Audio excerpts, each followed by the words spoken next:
Hello दोस्तों, आप सभी का स्वागत है ओनली सक्सेस एकेडमी में। My name is Keshav Katoch. जैसे कि आप सभी जानते हैं कि अभी CAPF और हिमाचल प्रदेश नायब तहसीलदार का जो एग्ज़ाम है वो आने वाला है। तो देखिए, उसमें ज्योग्राफी ऑफ इंडिया जो है वो मेजर रोल प्ले करती है। तो ये वीडियो स्पेशली मैंने आप सभी के लिए बनाई है जो कि भी बच्चे इस पेपर की तैयारी कर रहे हैं, और जो आने वाले आपके CDS और FCAT का एग्ज़ाम है उसके लिए भी ये बहुत ज़्यादा बेनिफिशियल रहेगी। तो इसका पार्ट 1 मैं ऑलरेडी अपलोड कर चुका हूँ। अगर आपने पार्ट 1 नहीं देखा है तो आपको डिस्क्रिप्शन में उसका लिंक मिल जाएगा, आप वहाँ से कर सकते हैं। इंडियन ज्योग्राफी जो है वो बहुत एक आप कह सकते हैं कि एक तो उसमें मेन चीज़ क्या है कि इसमें सारी चीज़ें जो हैं वो याद करने वाली हैं। ठीक है, सबका जो मेमोराइजेशन जो है वो मेमोराइज मतलब आपको याद करना पड़ेगा, उसमें जो चीज़ है वो है। ठीक है ना, जैसे आप फिजिकल ज्योग्राफी पढ़ते हैं तो फिजिकल ज्योग्राफी में होता है कि आपको कंसेप्ट थोड़े से क्या करने पड़ते हैं, समझने पड़ते हैं। यहाँ पे आपका ऐसा नहीं, यहाँ पे आपको क्या करना पड़ेगा, चीज़ों को याद ज़्यादा करना पड़ेगा। तो बस एक तरीके से आप लोगों के लिए हेल्प है ये कि आप इन क्वेश्चंस को जरूर करें ताकि आपके आने वाले एग्जाम में आपको काफ़ी हेल्प हो। तो चलिए बढ़ते हैं वीडियो की ओर। देखिए, सबसे पहला क्वेश्चन बोलता है कि विच of the following state have the common borders with China. अगर आप चाइना की बात करेंगे तो इस तरीके से आप इंडिया को देखेंगे। चाइना जो है उसका बॉर्डर हमारी कौन कौन सी स्टेट के साथ लगता है ये हमें देखना है। तो यहाँ पे आपका चाइना देखो, ये पहले तिब्बत होता था, तिब्बत को कैप्चर किया इन्होंने। चाइना के साथ देखोगे ये आपका जम्मू एंड कश्मीर है। ठीक है, तो यहाँ पे ये लद्दाख है, लद्दाख के साथ यहाँ पे हिमाचल, देन उत्तराखंड, यहाँ पे आपको सिक्किम मिलेगा और यहाँ पे आपको मिलेगा अरुणाचल प्रदेश। तो यहाँ पे आप ऑप्शन के हिसाब से देखें तो जम्मू एंड कश्मीर, देखो पहले आप जम्मू एंड कश्मीर बोल सकते थे बट अभी आप जम्मू एंड कश्मीर नहीं बोल सकते, तो जम्मू एंड कश्मीर तो ऑप्शन में नहीं होगा। Then Sikkim is the right, Arunachal and Himachal. तो यहाँ पे आपका क्या है 2, 3, 4, तो आपका ऑप्शन डी जो होगा वो इसका राइट आंसर होगा। देखो ये सारे क्वेश्चंस जो आपके हैं ये आपके मैप वर्क से होंगे, आपको मैप से ये क्वेश्चन करने पड़ेंगे। तो इसलिए इंडियन ज्योग्राफी अगर आप पढ़ रहे हैं तो साथ में एटलस को लेकर रखें, ऑक्सफोर्ड का आप स्टूडेंट एटलस लीजिए और उसको साथ में रख के आप ज्योग्राफी को पढ़ें, तभी आपका फ़ायदा होगा, तभी आपको चीज़ें जो हैं वो याद रहेंगी। नेक्स्ट क्वेश्चन है which of the following town और city is not situated on the bank of river. मतलब इनमें से कौन सी सिटी और टाउन है जो कि किसी रिवर के पास नहीं है। तो आगरा, भोपाल, पटना और मुंबई, तो यहाँ पे कौन सी है जो कि किसी रिवर के पास नहीं है, तो आंसर आपका होगा डी, मुंबई। देखिए आगरा जो है वो आपको पता है ताजमहल, और ताजमहल के पास से कौन सी रिवर गुजरती है, दैट इज यमुना। भोपाल के साथ कौन सी निकलती है, बेटवा, और पटना के साथ निकलती है आपकी गंगा। तो ये तो किसी न किसी रिवर के पास है। तो आप जब इंडियन ज्योग्राफी पढ़ रहे हैं ना तो उसमें ध्यान रखना है कि आपने कि जो हमारी रिवर्स है उनके पास कौन कौन से टाउन है। जैसे गंगा अगर मेन है तो गंगा के पास कौन सा टाउन है, ठीक है। उसके बाद नर्मदा के पास कौन सा टाउन है, ब्रह्मपुत्र के ऊपर कौन सा है, यमुना के ऊपर कौन सा है, ठीक है। वाराणसी, जैसे वाराणसी बड़ी बार पूछा जाता है कि वाराणसी किसके ऊपर है। तो चलो मुझे ऑप्शन में मतलब कमेंट सेक्शन पे बताइए कि जो हैदराबाद है, हैदराबाद जो है वो कौन सी रिवर के ऊपर है। ये आपने मुझे कमेंट सेक्शन में बताना है कि हैदराबाद जो है वो कौन सी रिवर के ऊपर है। चलिए बढ़ते हैं नेक्स्ट क्वेश्चन की ओर। 3 इंपॉर्टेंट रिवर्स, यहाँ पे रिवर्स के ऊपर फिर से क्वेश्चन है। 3 इंपॉर्टेंट रिवर्स ऑफ इंडियन सब continent have their sources near Mansarovar lake. मतलब इनमें से कौन सी 3 रिवर्स है जिनका जो सोर्स है वो नियर बाय मानसरोवर लेक है। ऑप्शन में देखेंगे, first a is Indus, Jhelum and Sutlej, Brahmaputra, Sutlej and Yamuna, Brahmaputra, Indus and Sutlej, या झेलम, सतलुज एंड यमुना। देखिए इसका आंसर जो होगा वो होगा ब्रह्मपुत्र, इंडस एंड सतलुज जो है वो इसका राइट आंसर है। देखिए झेलम तो ये इंडिया के अंदर से ही वेरीनाग स्प्रिंग से निकलती है, ठीक है। उसके बाद यमुना यमुनोत्री ग्लेशियर से निकलती है। उसके बाद झेलम तो हम ऑलरेडी कर चुके हैं, यमुना भी यहाँ पे कर चुके हैं। तो ब्रह्मपुत्र जो है ये नियर बाय मानसरोवर निकलती है, इंडस जो आपको मानसरोवर लेक से ही निकलती है, और सतलुज जो है वो लेक राकास जो है जो कि आसपास आपके कहाँ किसके है, मानसरोवर लेक के आसपास ही है, तिब्बत वाले एरियाज़ में, ग्रेटर हिमालयस के, वहाँ से ये निकलती है। तो ये आपने ध्यान में रखना है। चलिए बढ़ते हैं नेक्स्ट क्वेश्चन की ओर। What is the predominant type of Indian agriculture. मतलब जब हम एग्रीकल्चर की बात करते हैं, आप सभी को पता है कि जब हम इंडिया आज़ाद हुआ था 1947 में, तो मैक्सिमम जो इंडिया में जो है वो एग्रीकल्चर इकॉनमी थी हमारी। मतलब हमारा एग्रीकल्चर जो है इकॉनमी में काफ़ी पार्टिसिपेट करता था। बट अगर अभी आप देखोगे तो अभी सबसे ज़्यादा कौन पार्टिसिपेट करता है, सर्विस सेक्टर जो है वो सबसे ज़्यादा भागीदार है हमारी इकॉनमी में। तो आप अगर देखेंगे तो इंडिया का एग्रीकल्चर कैसा है, मतलब इंडिया में प्रीडोमिनेंट एग्रीकल्चर कौन सा है, तो कमर्शियल एग्रीकल्चर है, एक्सटेंसिव है, प्लांटेशन है, या सब्सिडेंस है। तो हमारे देश में सब्सिडेंस फार्मिंग जो है वो सबसे ज़्यादा होती है। देखो अगर इसको और भी अगर आप बोलोगे तो आप बोल सकते हो इंटेंसिव सब्सिस्टेंस फार्मिंग बोल सकते हो आप, ठीक है। इंटेंसिव सब्सिडेंस फार्मिंग, मतलब ये सब्सिडेंस फार्मिंग का मतलब होता है कि हमारे देश में क्या हो रहा है कि जो किसान है उसके पास लैंड है, तो उस लैंड में जब कोई भी सपोज करो वीट वगैरह कुछ भी लगा रहा है तो वो अपनी फैमिली के लिए लगा रहा है, मतलब अपनी फैमिली अपने खाने पीने के लिए लगा रहा है। वो उसको क्या नहीं कर रहा, वो उसको बेच नहीं रहा, मतलब वो ट्रेडिंग नहीं कर रहा उसकी, उसको बेच नहीं रहा, वो सिर्फ अपनी फैमिली के लिए कर रहा है। दैट इज़ मेन जो है इंडिया में सब्सिडेंस फार्मिंग जो अभी हो रही है। तो चलिए next question, which of the following has the potential for heartening of tidal energy. देखो टाइडल एनर्जी क्या है कि टाइड्स क्या होती हैं, देखो टाइड्स क्या होती हैं, ये एक वेव्स हैं जो कि किस वजह से होती हैं, from the gravitational pull, gravitational pull of sun and moon, gravitational pull of sun and moon की वजह से जो वेव्स बनती हैं उनको हम क्या बोलते हैं, टाइडल वेव्स बनती हैं। तो उन वेव से हम क्या बनाते हैं, टाइडल एनर्जी बनाते हैं, एनर्जी प्रोड्यूस करते हैं, बिजली पैदा करते हैं। तो ये कहाँ पे इंडिया में सबसे ज़्यादा पोटेंशियल होता है, so gulf of Cambay, gulf of Mannar, back waters of Kerala या चिल्का लेक। सो इसका सही आंसर होगा गल्फ ऑफ कैम्बे। इसको कई जगह पे आपको गल्फ ऑफ खम्बाट भी लिखा होता है, सेम आंसर। गल्फ ऑफ खम्बाट कहाँ पे आपको ध्यान में रखना है कि इस तरीके से आप इंडिया देखते हैं तो ये आपका हो गया गल्फ ऑफ कच्छ, ठीक है, this is gulf of Kutch. और यहाँ पे ये वाला जो एरिया है इसको बोलते हैं गल्फ ऑफ कैम्बे। यहाँ पे आपने हमारी कई सारी रिवर्स जो हैं जैसे नर्मदा, तापी, ठीक है, साबरमती, ये यहाँ पे आके क्या करती हैं, अपनी यहाँ पे डेल्टा या एस्चुरीज बनाती हैं यहाँ पे, ठीक है ना। और यहाँ पे आप देखोगे यहाँ पे आपको श्रीलंका मिलेगा, तो यहाँ आपको एक गल्फ मिलेगी जिसको हम बोलते हैं गल्फ ऑफ मन्नार। ये आपने ध्यान रखना, छोटे छोटे मैप का मैं आपको साथ साथ में हेल्प करता जाऊँगा, ठीक है। तो चलिए बढ़ते हैं नेक्स्ट क्वेश्चन की ओर। नेक्स्ट क्वेश्चन आपका कहता है the state having a largest area of forest cover in India. देखो अभी CDS में क्वेश्चन आया था एक आपका कि फॉरेस्ट कवर एरिया जो है वो इंडिया में according to percentage of area वो कौन सी स्टेट या फिर यूटी में है, ठीक है, स्टेट या फिर यूटी में है। तो उसका आंसर जो था वो लक्षद्वीप उसका आंसर था कि स्टेट अगर यूटी, अगर स्टेट बोलता तो मिजोरम आंसर था, अगर स्टेट बोलते तो मिजोरम आंसर था, बट अगर स्टेट और यूटी दोनों पूछा तो आंसर लक्षद्वीप है परसेंटेज ऑफ एरिया के वजह से। लार्जर एरिया कौन सा था, यहाँ पे लार्जेस्ट एरिया बोल रहा है और परसेंटेज ऑफ एरिया अलग होता है, ये आपको ध्यान में रखना है। तो आपका यहाँ पे आंसर जो होगा वो होगा मध्य प्रदेश। मध्य प्रदेश में सबसे लार्जेस्ट एरिया जो कि फॉरेस्ट कवर के अंडर है।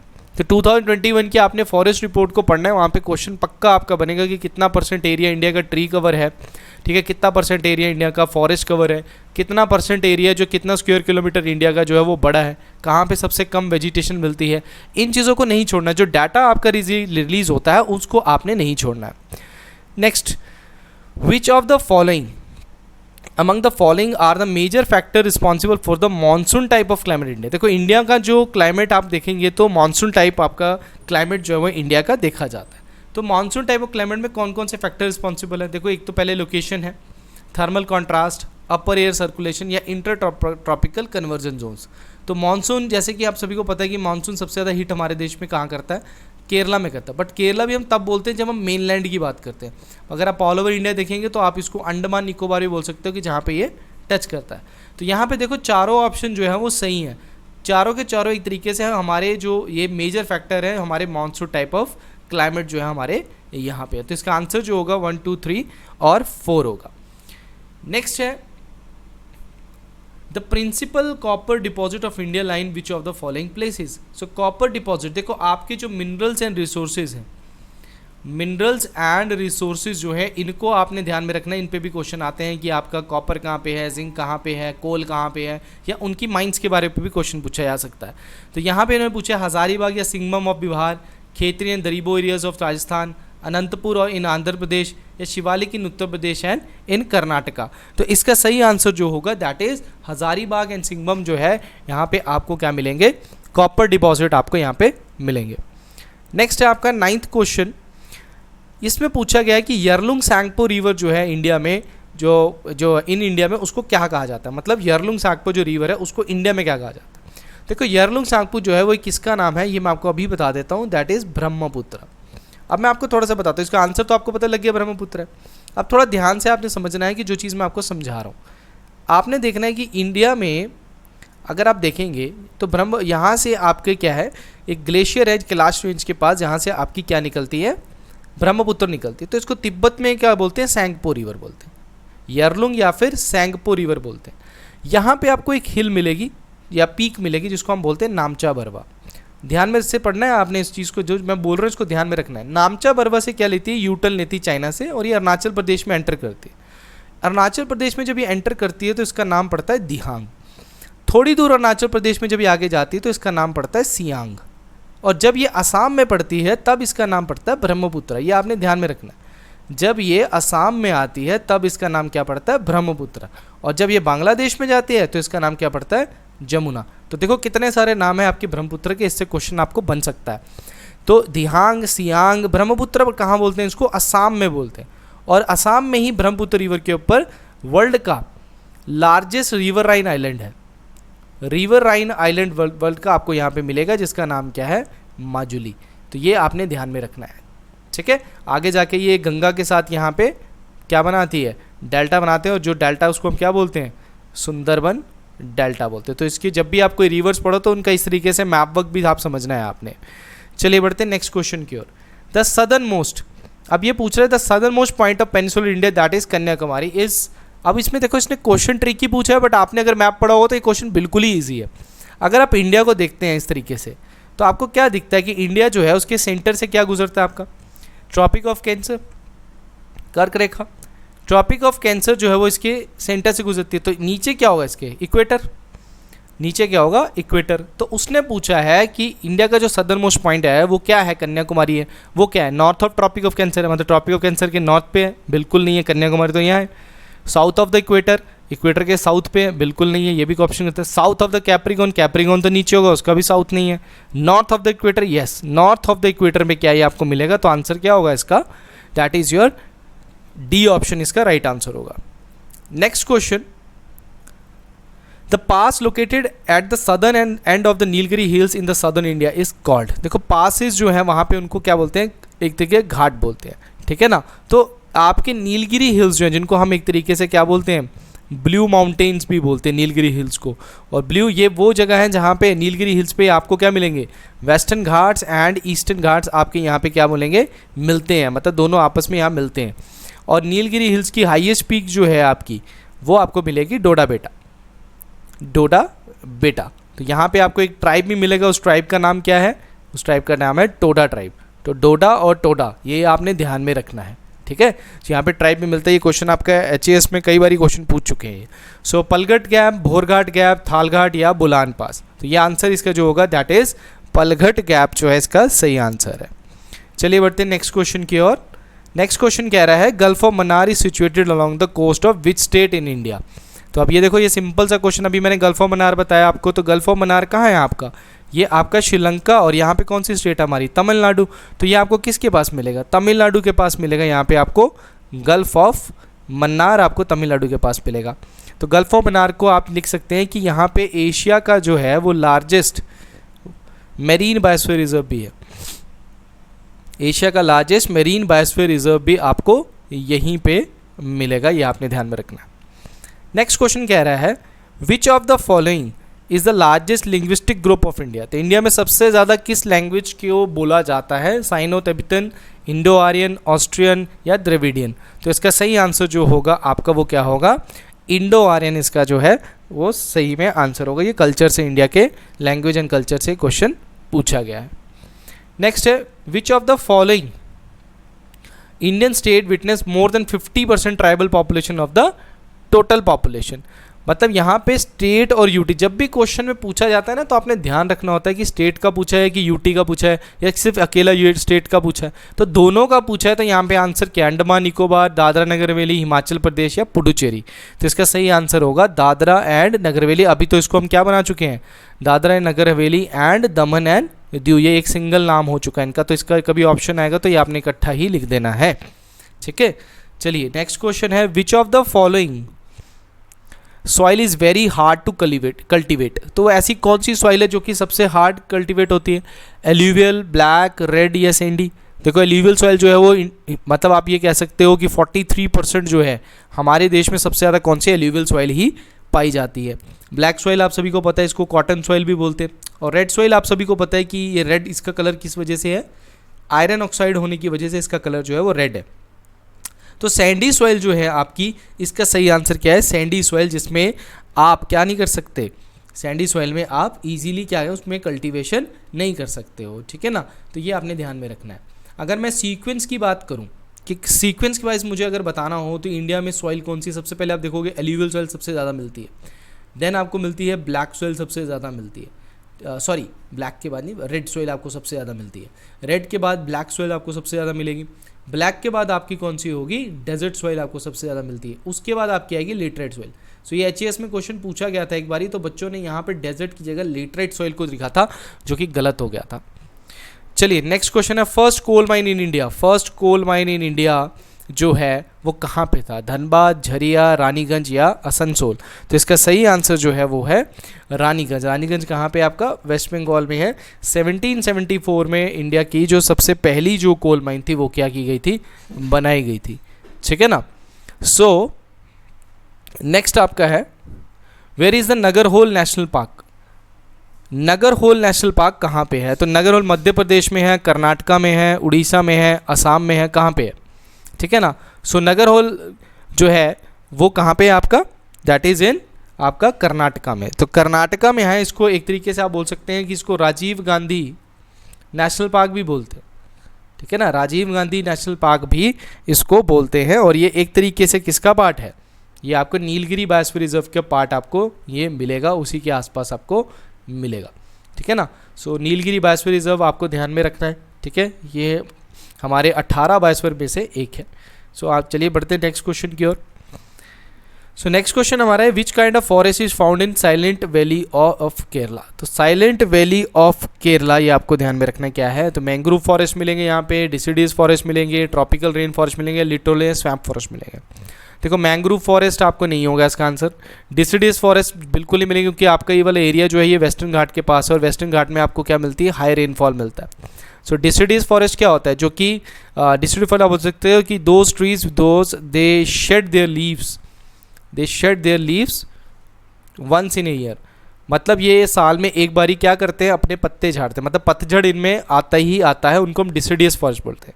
तो अगर इंडिया में अगर आपसे कोई पूछे कि सबसे ज़्यादा कौन सा फॉरेस्ट मिलता है, तो आपको ध्यान में रखना क्या बोलना है, tropical moist deciduous forest India में सबसे ज़्यादा मिलते हैं, ये आपको ध्यान में रखना है। इस तरह के क्वेश्चन पूछे जाते हैं, सबसे ज़्यादा ये मिलते हैं इंडिया में।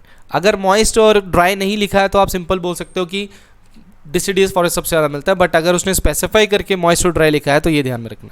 सो आंसर इसका होगा tropical rain forest. Tropical rain forest आपको मिलेगा in the silent valley of Kerala, it is a part of आपका नीलगिरी बायोस्फीयर रिजर्व। ओके चलिए नेक्स्ट है आपका, rainfall in India is not associated with. India में कौन से प्रकार की रेनफॉल जो है वो नहीं होती है, तो ओरोग्राफी का मतलब है जो माउंटेन्स पे जो बारिश होती है। तो जनरली हमारे देश में जो मानसून बारिश जो होती है, तो मानसून क्या है, मानसून एक ओरोग्राफिक रेनफॉल है, ये आपने ध्यान में रखना है, पेपर में आ सकता है कि मानसून कौन सी बारिश है, ओरोग्राफिक रेनफॉल है। जो ओरोग्राफिक रेनफॉल कहाँ होगी, माउंटेन्स पे, ठीक है, सबसे ज़्यादा कहाँ होती है, माउंटेन्स पे। कन्वेक्शनल रेनफॉल आपकी कब होगी, जब हाई टेम्परेचर होगा आपका, है ना, धरती गर्म होगी तो विंड ऊपर की ओर जाएगी। विंड ऊपर क्यों जाएगी, क्योंकि वो हल्की है, तो वार्म विंड में कैरिंग कैपेसिटी ज़्यादा होती है मॉइस्चर को होल्ड करने के लिए, तो वहाँ पे क्लाउड्स बनाएगी और नीचे बारिश होगी। तो this is your convectional rainfall. Cyclones के थ्रू भी होता है, जैसे अभी आपको पता है कि असमी जो है वो साइक्लोन जो है, 2 साइक्लोन जो हैं वो हमारे देश में आए। सो एंटी साइक्लोन जो है वो हमारे देश में बारिश नहीं होती, तो आंसर क्या होगा, एंटी साइक्लोन जो है इसका सही आंसर होगा, कि इसके थ्रू बारिश हमारे देश में नहीं होती है। नेक्स्ट है, which region gets first monsoon summer. ये तो बहुत ही ईजी क्वेश्चन है आपका, कि विच जो रीजन है जहाँ पे सबसे पहले मानसून आता है, that is Himalayas, western Ghat, eastern Ghat, Gangetic plain. तो मैंने अभी बताया था केरला जो है वहाँ पे आपको वेस्टर्न घाट मिलेगा, तो आंसर क्या होगा इसका, वेस्टर्न घाट वाला जो ये रीजन है, क्योंकि हमारा मानसून जो है यहाँ पे आपको क्या मिलेंगे, वेस्टर्न घाट्स मिलेंगे। तो यहाँ से जब साउथ वेस्ट मानसून आता है, सो साउथ वेस्ट मानसून जो है वो सबसे पहले हिट क्या करता है, ये वेस्टर्न घाट वाले रीजन पे करता है, यहाँ बहुत ज़्यादा बारिश करता है। और इसके पीछे ये वाला जो रीजन है विदर्भा, ये विदर्भा रीजन है, यहाँ पे क्या आते हैं आपके ड्रॉट आते हैं। क्यों आते हैं यहाँ पे ड्रॉट, क्योंकि ये माउंटेन की दूसरी साइड पे, जिसको हम क्या बोलते हैं, रेन शेडो एरिया। सो रेन शेडो एरिया में ये आपका पड़ता है, इसलिए आपके विदर्भा रीजन में आपको बारिश क्या है वो कम मिलेगी, ड्रॉट मिलता है यहाँ पे, ठीक है। चलिए, which is the longest national highway. देखो नेशनल हाईवे की जब बात की जाती है तो लॉन्गेस्ट, स्मॉलेस्ट और ये कौन से नेशनल हाईवे पे कौन से, कहाँ पे कौन सा नेशनल हाईवे, ये आपसे पूछा जाता है। सो लॉन्गेस्ट नेशनल हाईवे यहाँ पे गया है NH4, NH44, NH10, NH5। तो इसका सही आंसर जो है वो आपका NH44 है, जो कि आपका कहाँ से है, श्रीनगर से कन्याकुमारी है। ये सबसे लॉन्गेस्ट हमारा क्या है, श्रीनगर टू कन्याकुमारी हमारा क्या है, सबसे लॉन्गेस्ट नेशनल हाईवे है। आप मुझे कमेंट सेक्शन में बताइए कि स्मॉलेस्ट जो है हमारा जो नेशनल हाईवे है। चलो मैं आपको बता देता हूँ, स्मॉलेस्ट नेशनल हाईवे हमारा NH966B। आप बस मुझे ये बता दीजिएगा कि ये किस जगह से किस जगह को कनेक्ट करता है। ये टोटल 8 किलोमीटर है, तो किस जगह से किस जगह को ये कनेक्ट करता है, ये आपने मुझे बताना है। Next, which port are located on the eastern coast. इनमें से कौन सा पोर्ट है जो ईस्टर्न कोस्ट पे आता है। तो ईस्टर्न कोस्ट के अगर पोर्ट्स देखे जाएँ तो सबसे पहले आपका यहाँ पे आता है हल्दिया। हल्दिया के साथ ही आपका क्या है, कलकत्ता। ये दोनों एक ही माने जाएंगे क्योंकि ये एक दूसरे का बर्डन कम करने के लिए है। उसके बाद आपका पैरादीप, ये आपका कहाँ पड़ेगा, this is in Orissa. Then Visakhapatnam, Visakhapatnam आपको पड़ेगा ईस्टर्न कोस्ट पे, ठीक है। उसके बाद एन्नौर, देन टूटिकोरिन, है ना, देन चेन्नई। ये सीक्वेंस टूटिकोरिन, एन्नौर, ये मैंने सीक्वेंस पे नहीं लिखा है, तो ये आपको मिलेंगे, ठीक है। तो ये इनमें से आपका आंसर कौन सा होगा, पारादीप, कांडला। कांडला तो गुजरात में है, ठीक है। हल्दिया एंड कोचिन, कोचिन केरला में है। कांडला एंड यहाँ पे भी गलत हो जाएगा, तो पैरादीप और हल्दिया जो है इसका सही आंसर होगा। चलिए नेक्स्ट क्वेश्चन है गोल्डन क्वाड्रिलेटर के ऊपर। ये फिर से रोड ट्रांसपोर्ट से रिलेटेड हमारा क्वेश्चन है कि गोल्डन क्वाड्रिलेटर जो है, ये प्रोजेक्ट जो है नेशनल हाईवे का, ये किसके टाइम पे आया था। देखो गोल्डन क्वाड्रिलेटर का मतलब क्या है, यहाँ पे हमने क्या करना है, ये 1999 में हुआ था शुरू। इसमें क्या इनका जब मेन टारगेट क्या था कि जो हमारे 4 महानगर हैं, हमारे 4 महानगर जो हैं उनको जोड़ना है बाय रोड। जैसे कि दिल्ली है हमारा, देन हमारा कौन सा है, मुंबई, देन चेन्नई, और देन हमारा कलकत्ता। इनको हमने बाय रोड जो है वो कनेक्ट करना है। तो 1999 में शुरू तो हुआ, बट ये इसको बनने में टाइम लग गया। और ये 1999 में हमारे प्राइम मिनिस्टर कौन थे, अटल बिहारी वाजपेयी। तो उनके टाइम में ये उन्होंने शुरू किया था गोल्डन क्वाड्रिलेटर। आजकल आप पढ़ेंगे एक डायमंड क्वाड्रिलेटर भी गवर्नमेंट बना रही है। डायमंड क्वाड्रिलेटर सिंपल क्या है, डायमंड क्वाड्रिलेटरल में आपको क्या ध्यान रखना है कि यहाँ पे इन 4 महानगरों को ही कनेक्ट किया जा रहा है, बट किसके थ्रू कनेक्ट किया जा रहा है, अब रेलवेज के थ्रू इनको कनेक्ट किया जा रहा है। तो गोल्डन क्वाड्रिलेटर रोड से रिलेटेड है और डायमंड क्वाड्रिलेटर रेलवे से रिलेटेड है, ये ध्यान में रखना है। नेक्स्ट है रिवर कावेरी, इनमें से कौन कौन सी स्टेट से जाती है, फ्लोज फ्रॉम किस स्टेट से किस स्टेट जाती है। आंध्र प्रदेश टू तमिलनाडु, गलत आंसर है। कर्नाटका टू महाराष्ट्र, ये भी गलत है। उसके बाद कर्नाटका टू तमिलनाडु या केरला टू तमिलनाडु। तो इन दोनों में आपको ऑप्शंस पे कंफ्यूजन होगी। अगर आप मैप को, तभी मैं कहता हूँ मैप वर्क को अच्छे से करिए। अगर आप मैप वर्क अच्छे से करेंगे तो आपको ध्यान में रखिएगा it is flows from Karnataka to Tamil Nadu, क्योंकि it rises from the western ghat, that is Brahmagiri hills, ठीक है। Brahmagiri hills in western ghats जो है वहाँ पे इसे ये क्या है निकलती है, ठीक है।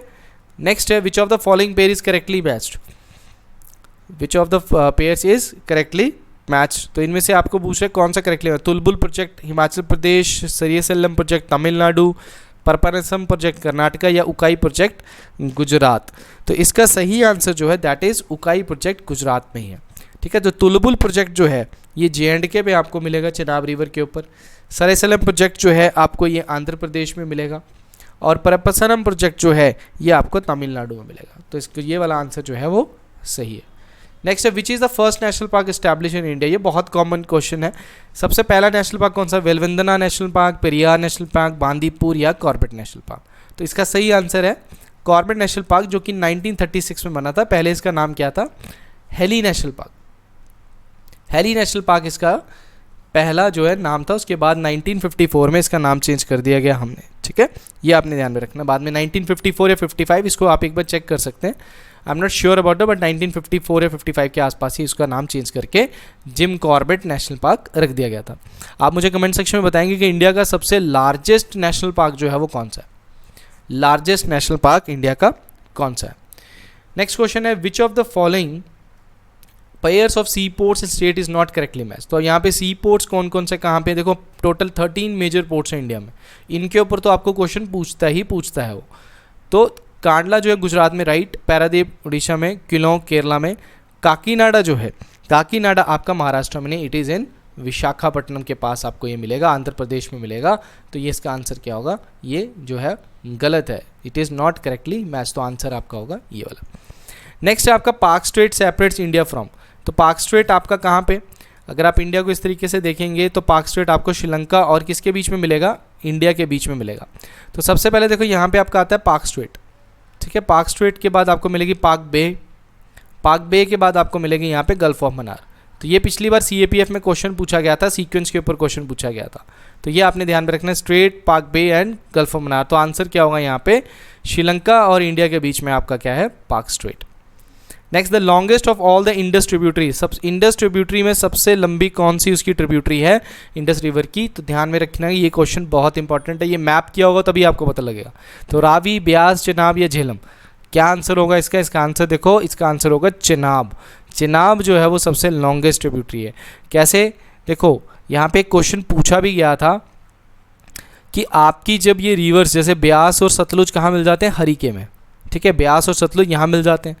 रावी और ये आगे से झेलम जो है वो आगे जाके एक रिवर बना देते हैं, और ये आगे से जाके उसके साथ मिलकर पंचनद में मिल जाते हैं, ये पांचों पंचनद में मिल जाते हैं। बट ये क्वेश्चन आया था कि रावी और झेलम और चिनाब जब मिलकर आगे बनते हैं तो वो कंटिन्यूशन कौन सी रिवर बनती है, तो वो बनती है Chenab.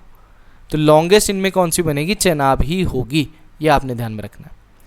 And the last question is, where in India is the rift valley, where in India is the rift valley to be found. तो रिफ्ट वैली क्या होती है, रिफ्ट वैली आपको जनरली क्या है, एक तरीके से आपकी फॉल्ट की वजह से बनती है। Fault is like a fracture on earth.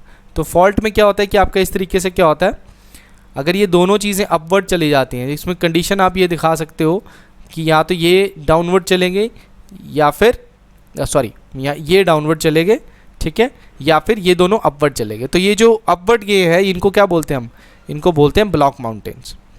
ये जो अपवर्ड मूवमेंट हुई है इसको क्या बोलते हैं हम, ब्लॉक माउंटेन्स कहते हैं। और ये जो बीच में डिप्रेशन बनता है इसको हम क्या बोलते हैं, रिफ्ट वैली। रिफ्ट वैली को आप ध्यान में रख सकते हैं कि एक और नाम से भी हम जानते हैं, दैट इज ग्रेबन। तो रिफ्ट वैली जो बनी है जो दो ब्लॉक माउंटेन्स के बीच में आपको मिलेगी, ठीक है ना। तो जब ये डिप्रेशन हो जाएगा, ये ब्लॉक माउंटेन, ये भी ब्लॉक माउंटेन, और ये क्या बन गई आपकी रिफ्ट वैली। तो मतलब दो ब्लॉक माउंटेन्स के बीच में आपको रिफ्ट वैली मिलेगी। सो इंडिया में आपको दो ब्लॉक माउंटेन्स मिलेंगे, एक मिलेगा विंध्या और दूसरा आपको मिलेगा सतपुरा, विंध्या और सतपुरा। तो विंध्या और सतपुरा के बीच में से आपकी गुजरती है नर्मदा वैली, है ना, नर्मदा रिवर गुजरती है तो नर्मदा वैली बोलेंगे। तो आंसर क्या होगा यहाँ पे, दो ब्लॉक माउंटेन के बीच में रिफ्ट वैली है तो नर्मदा गुजरती है, तो आंसर क्या होगा, नर्मदा वैली इसका जो है वो सही आंसर होगा। ठीक है, तो ये थे आपके top 30 question geography of India से। इसी तरीके के नए क्वेश्चंस मैं आपको लाता रहूँगा। ठीक है, सो चैनल को लाइक, शेयर एंड सब्सक्राइब करना ना भूलें। ठीक है, जितने भी आपके दोस्त हैं उनको इनको शेयर कीजिए आप इन क्वेश्चंस को, जो पेपर की तैयारी कर रहे हैं, एनटी का है, CAPF का जिनका पेपर है। ठीक है, ये मोस्ट इंपॉर्टेंट क्वेश्चंस जो हैं ये आपके लिए बड़े हेल्पफुल होने वाले हैं आपके आने वाले एग्ज़ाम के लिए। सो नेक्स्ट वीडियो के साथ फिर से मिलेंगे आपके साथ, तब तक के लिए thank you very much and all the best.